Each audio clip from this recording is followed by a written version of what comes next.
निराला और कोई नहीं है, भोलेनाथ से निराला, गौरीनाथ से निराला और कोई नहीं है। और आप हमारे भाई शिवपाल जी, बुंदेली मिक्स प्रोग्राम, आपकी ओर से 51 मुद्राएं। धन्यवाद।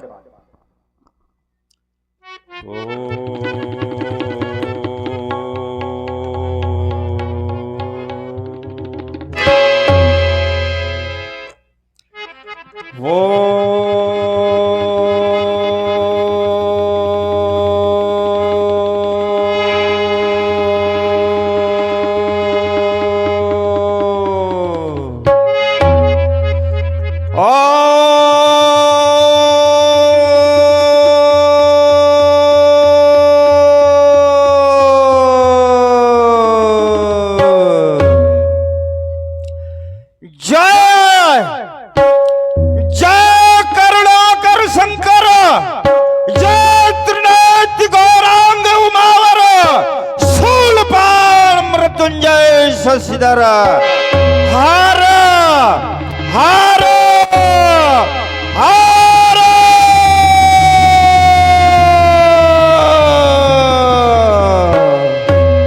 ओह, मैं सो की समाधि में लीन, परंतु मेरी समाधि भंग क्या कारण है? कोई कह रहा सावधान लंकेश, ये पूज्य पिनाकी जीवन में ये कैसा भीषण परिवर्तन। डम डम डम बजा डमरू शिव का, कर रहे आप तांडव नर्तन। है पूज्य पिनाकी जीवन में ये कैसा भीषण परिवर्तन। ये शीत वायु में भीषण गर्मी हुआ, धरा पर कौन सधर्मी निकल रहा विष शेष सिरौने। क्या शेष नाग ने करवट बदली? नहीं, ऐसा नहीं हो सकता। फिर देवताओं की गुप्त योजना और रण की कर दी तैयारी। प्रलय सा भाव रहा, क्या ब्रह्मा ने कर दी? नहीं, ऐसा भी नहीं हो सकता। फिर क्या हो रहा? ओम नमः शिवाय। ओ हो रहा स्वयंवर सीते का, और मिथिलापुर की राजधानी में कौन कह रहा लंकेश सावधान? तू मुझे नहीं जानता और मैं विश्व विजेता कहलाता, और सृष्टि के अनंतराल में कोई योद्धा ना मुझसे टकराता। मैंने धन निचोड़ा है इस अप्यासी शरीर का, मधुबथा कुबेर वरुण पावक जैसे वीरों का। मुझसे दिग्पाल टहलते हैं और वरुण कतराते हैं। कब उठती पृथ्वी हौल हौल, लोग पाल भय खाते हैं। फिर कौन कह रहा सावधान? और सावधान हो जा। यदि तू वहां आ रहा है और तूने यदि अजगों को छूने की चेष्टा की, तो पहले दशानन से सामना करना पड़ेगा।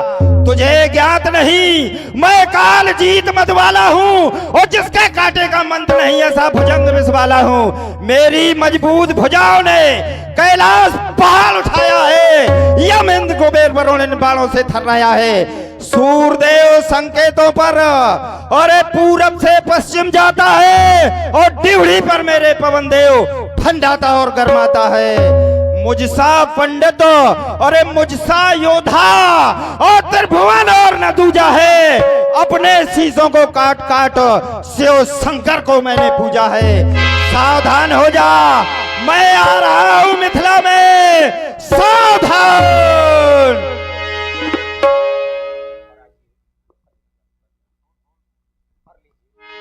भी आपने महाराज रावण जी की प्रस्तुति को देखा।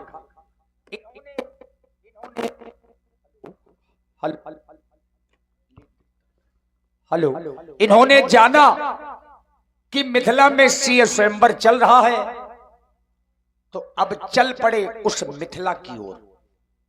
अब ये क्यों चल पड़े?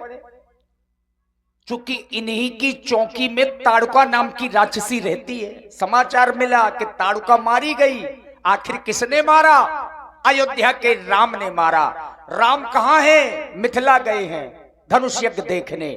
बस महाराज रावण भी चल पड़े कि सिंह स्वयंवर हो रहा है, मैं भी तो देखूं। ताड़ुका को मारने वाला कोई साधारण नहीं होगा। आइए महाराज बाणासुर जी को आप लोग देखने जा रहे हैं।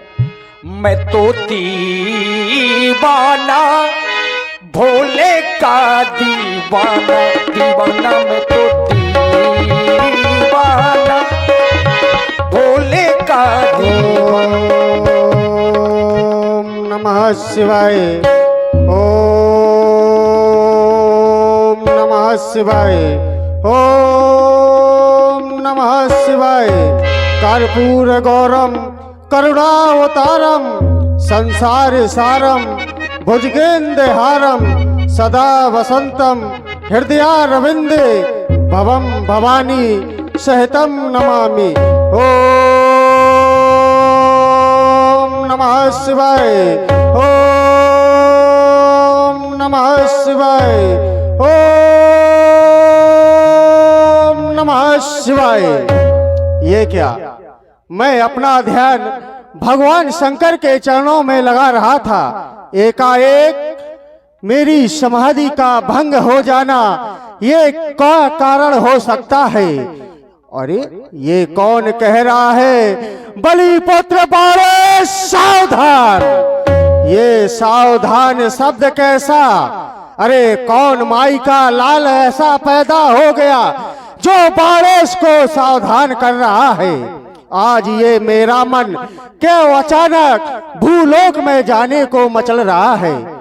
जो मेरे पिता बलि ने ये भूमि दान में दी थी, कौन कहता है कि सावधान हो जाओ? बाणासुर को सावधान करने वाला कौन? अरे ये कौन पैदा हो गया है जो बाणासुर को करता सावधान? अरे किसकी मैया ने ऐसा नाहर जाया है? ये बार बार सावधान सावधान शब्द की ध्वनि कैसी?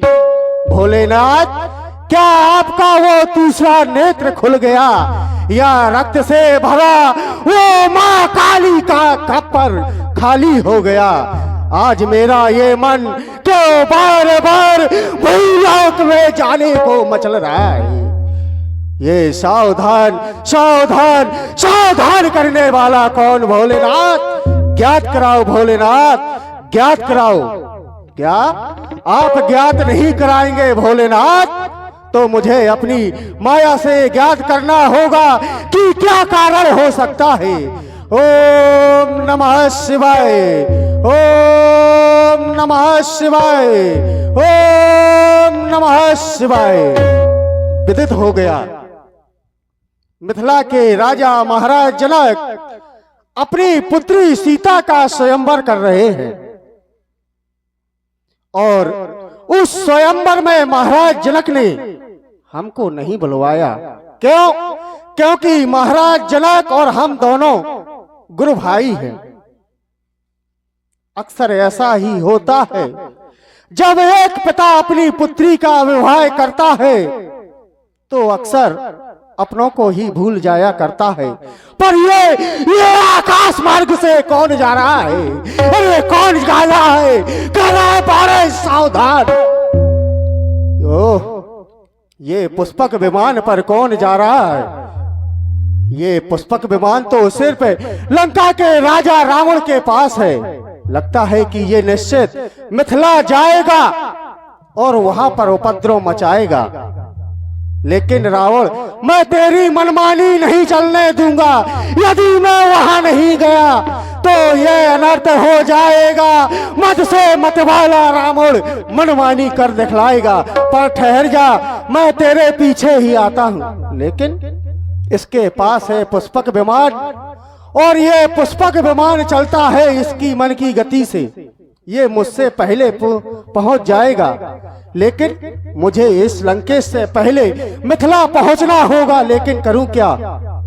याद आया, भगवान शंकर ने मुझे 60 गांठ की माला दी थी, कहा था बालेश जब भी तुम इसको धारण करोगे, इसका सुमरन करोगे, तुम मनचाहे स्थान पर पहुंच जाओगे। आज मुझे भोलेनाथ की वो माला का स्मरण करना चाहिए और इस लंकेश से पहले मिथिला पहुंचना चाहिए।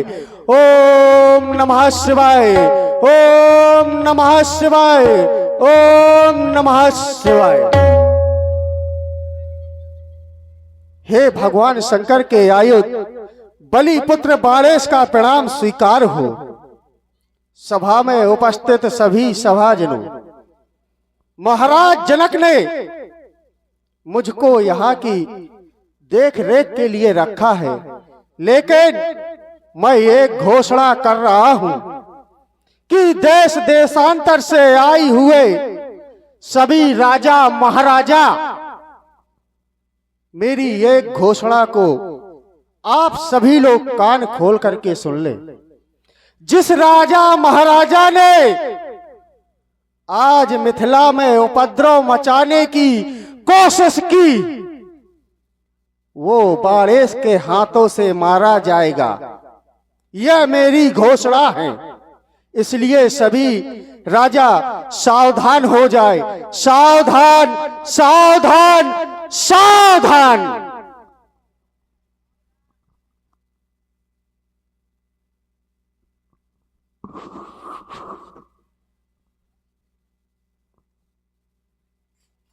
देखा क्या कि सोन वेद पर स्थापित भूत भावन के पावन पिनाक को सूली पर चढ़ा दिया राजा जनक ने।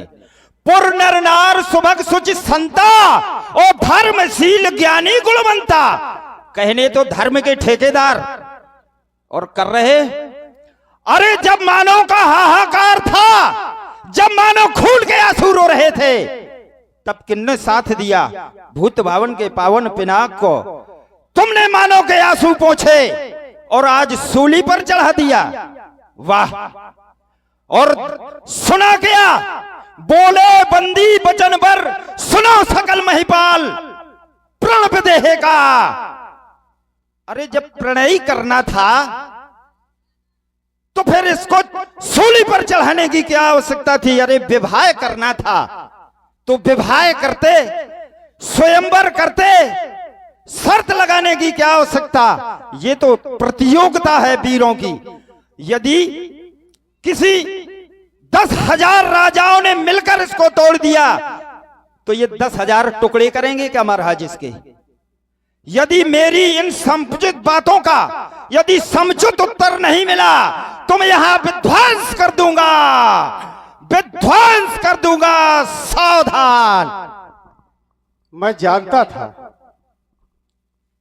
कि निश्चित ये मिथिला में पहुंच करके उपद्रव मचाएगा। कहा गया कि देखई यज्ञ निशाचर धावई, जहां पर भी शुभ कार्य होता है तो श्रीमान जी पहले पहुंच जाते हैं। आते ही जब मैं यहां पर आया था बहुत शांति थी, और जैसे ही श्रीमान जी का आगमन हुआ तो सभी लोग डरने लगे। लेकिन तुम्हें डरने की आवश्यकता नहीं है, क्योंकि यहां पर बालेश है। बाप न मारी मेढकी और बेटा तीरंदाज। कभी पिता ने एक मेढकी नहीं मारी, बेटा तीरंदाज बना फिर रहा है। आते ही घोषणा कर दी, लेकिन इनसे मिलना चाहिए और इनके समुचित प्रश्नों का उत्तर देना चाहिए।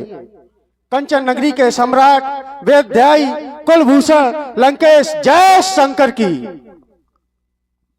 भैरोचंद के वंशज बलि पुत्र बाणासुर जय जय भोलेनाथ की, जय जय भोलेनाथ की। आपने ही आते ही घोषणा की कि महाराज जनक ने अशोकों को सूली पर लटका दिया, सूली पर रख दिया। लेकिन आपको मैं बता दूं कि यह विमल वेदिका पर रखा है, बलि वेदिका पर नहीं। आप आंख खोल करके देखिए कि ये धनुष कहां पर रखा है, विमल वेदिका पर। और रही बात सीता की, जब ये अजगो कोई साधारण नहीं असाधारण है, जो इसको तोड़ेगा वो कोई साधारण नहीं होगा, वो भी असाधारण होगा। और सीता, तो क्या सीता फिर साधारण होगी? नहीं। लेकिन मुझे एक बात समझ में नहीं आ रही, आप इतने ज्ञानी हैं, लेकिन आपको इस धनुष से, इस धनुष के टूटने से आपको दिक्कत क्या है? बस विश्राम। सुंदर, हमें धनुष के टूटने से ये आपत्ति है कि कभी कभी शस्त्र प्रभावशाली नहीं होता, कभी कभी व्यक्ति प्रभावशाली होता है। जब ये खून के आंसू रो रहे थे तब इन्होंने आंसू पोंछे इस समाज के, और आज अपने निजी स्वार्थ के लिए विश्व की धरोहर को, राजा को कोई अधिकार नहीं होता कि विश्व की धरोहर नष्ट कराए। ये समाज का अधिकार होता है, जो यहाँ का समाज का जो ठेकेदार है उसको अधिकार होता है, और ये समाज का ठेकेदार राजा जनक नहीं है।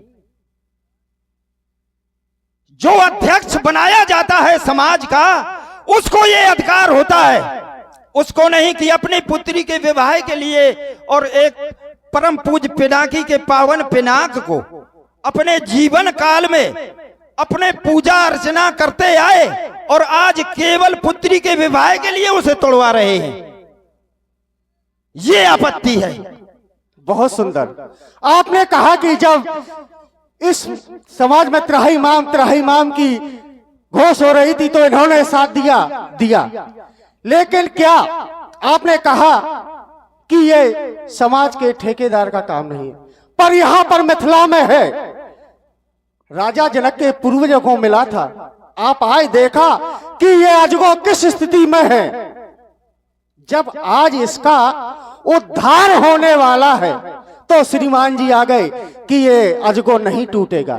तो श्रीमान जी, मैं पहले ही बता चुका हूं, आप भी बता रहा हूं कि त्रेता के चौथे चरण में इस अजगो का उद्धार हो रहा है।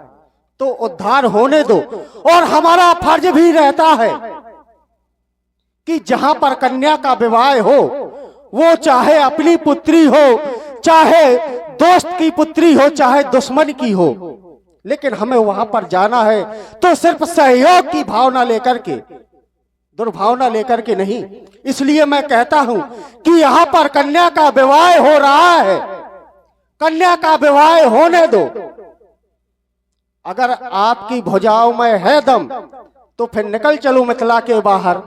इसलिए कहता हूं कि अजगो नहीं किसी की बपोती, अजगो नहीं किसी की थाती, ये तो विश्व बपोती है।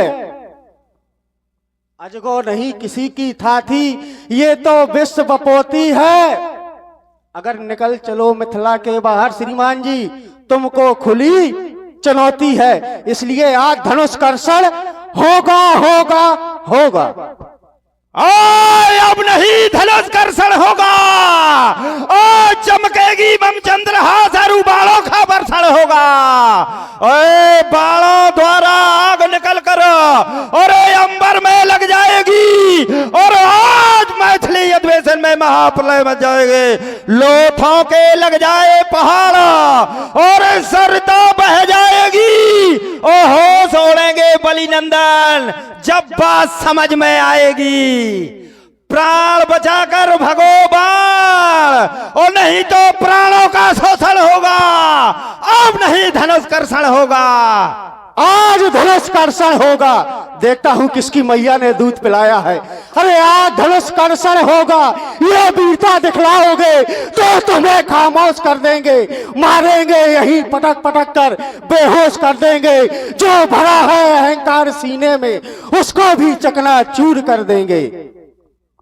ओए तुमने तलवारें देखी हैं, तुमने तलवारें देखी हैं, उनके वार नहीं देखे। देखी तुमने बसंत ऋतु पतझड़ नहीं देखे। देखी तुमने शीतल किरणें धधकते अंगार नहीं देखे। और देखी तुमने तलवारें पर उनके वार नहीं देखे। अरे मैं हूँ आजाद, किसी का गुलाम नहीं, किसी की इज्जत और आबरू से मुझे काम नहीं। तछड़ लो जाम होगा, पानी का जाम नहीं। अगर लंकेश तुझे आज नहीं मारा तो बाणासुर मेरा नाम नहीं। इसलिए कहता हूँ है भुजाओं में दम तो निकल चलो, कन्या का विवाह होने दो। हे अजगो, आज बलिपुत्र बालेश का अंतिम प्रणाम स्वीकार हो। सभा में उपस्थित सभी सभाजनों एक बार ऊंचे सुर में बोलो, बोलिए भूत भावन शंकर भगवान की। हे अजगौ अंतिम प्रणाम, निप दधीच की अस्थियां चाट है गौवन चाम। हे अजगौ